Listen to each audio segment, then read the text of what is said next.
Hello students, पिछले video में हमने आपको जो है टेंस के पहचान के बारे में बताया था कि टेंस का पहचान कैसे निकालते हैं और कैसे नहीं निकालते हैं।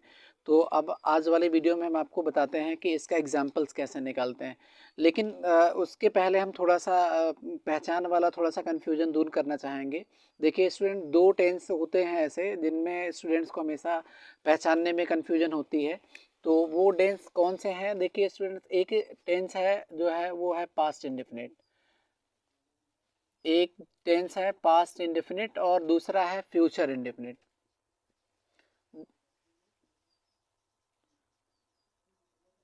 देखिए स्टूडेंट्स, हमने जब पहचान निकलवाया था आप लोगों से तो मैंने पास्ट का मीन यहाँ बताया होगा कि पास्ट का मीनिंग जो होता है वो था होता है।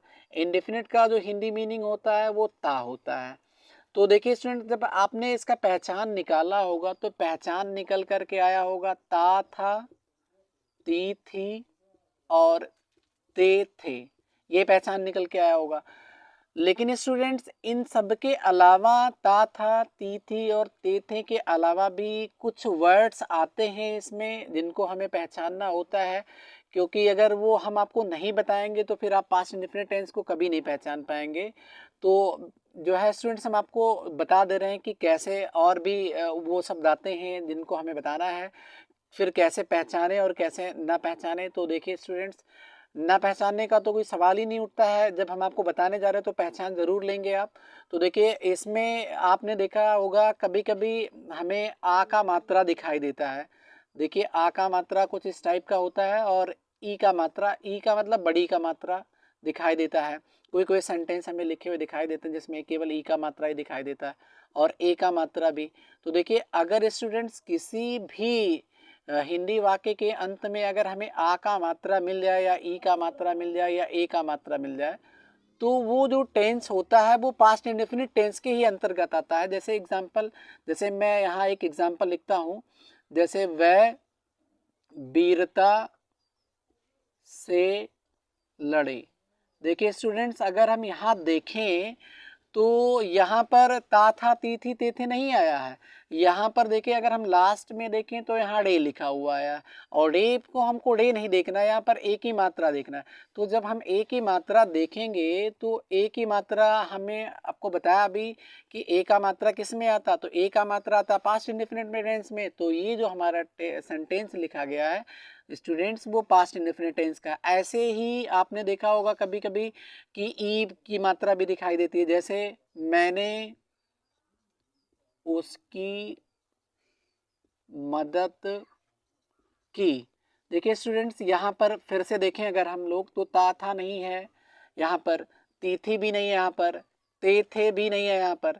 तो यहाँ पर फिर क्या है, यहाँ पर ई का मात्रा है। तो जब ई की मात्रा आएगी तो भी वो पास्ट इंडेफिनिट टेंस का ही वाक्य होगा। ऐसे ही अगर आ का मात्रा भी आ जाए तो भी वो पास्ट इंडेफिनिट टेंस का वाक्य होगा। तो आई होप स्टूडेंट्स आप लोग अब समझ गए होंगे कि पास्ट इंडेफिनिट टेंस कैसे पहचाने।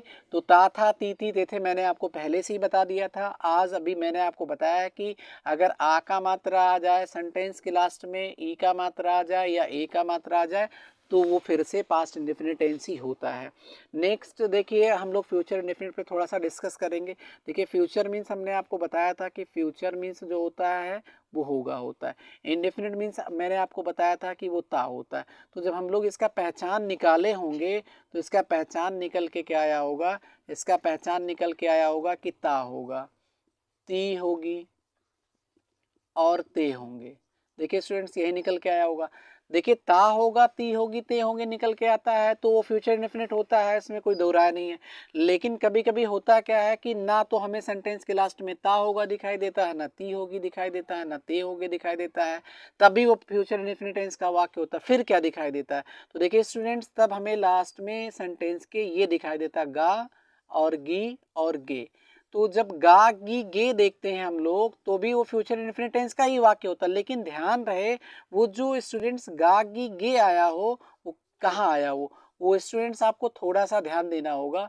वो क्रिया के अंत में आना चाहिए, क्रिया के अंत में।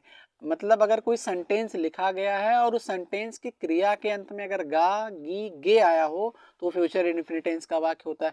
देखिए स्टूडेंट्स, मैं थोड़ा सा एग्जांपल्स के माध्यम से उसको आपको समझा दूं। देखिए, एक मैं एग्जांपल लिख रहा हूँ, मैं बाजार जाऊंगा। देखिए स्टूडेंट्स, मैं बाजार जाऊंगा में आपने गा देखा कि नहीं देखा? देखिए यहाँ गा आया हुआ है, तो गा आया हुआ है, तो देखिए स्टूडेंट्स इस सेंटेंस के लास्ट में यहाँ आप देख रहे हैं कि गा आया हुआ है। तो मैंने आपको क्या बताया कि जिन हिंदी वाक्यों के क्रियाओं के अंत में गा या गी या गे आता है वो फ्यूचर इंडेफिनिट टेंस होता है, फ्यूचर इंडेफिनिट टेंस का वाक्य होता है। तो इस वाक्य के अंत में गा आया हुआ है तो ये फ्यूचर इंडेफिनिट टेंस का वाक्य है। ऐसे अगर गी आ जाएगा, गे आ जाएगा तो भी फ्यूचर इंडेफिनिट टेंस का वाक्य होगा। तो देखिए स्टूडेंट्स, अब इसके बाद जो पहचान वाला कन्फ्यूजन था वो समाप्त हो गया है। अब हम आपको इसके आगे वाली वीडियो में सेंटेंस को कैसे ट्रांसलेट करना है, किसी भी टेंस के वाक्य को कैसे ट्रांसलेट करना है वो बताएंगे। आई होप आपको हमारे द्वारा बताया गया जो मैंने वीडियो में समझाया आपको अच्छी तरह से समझ में आया होगा। तो तब तक के लिए हम आपको धन्यवाद बोलते हैं और जय हिंद जय भारत।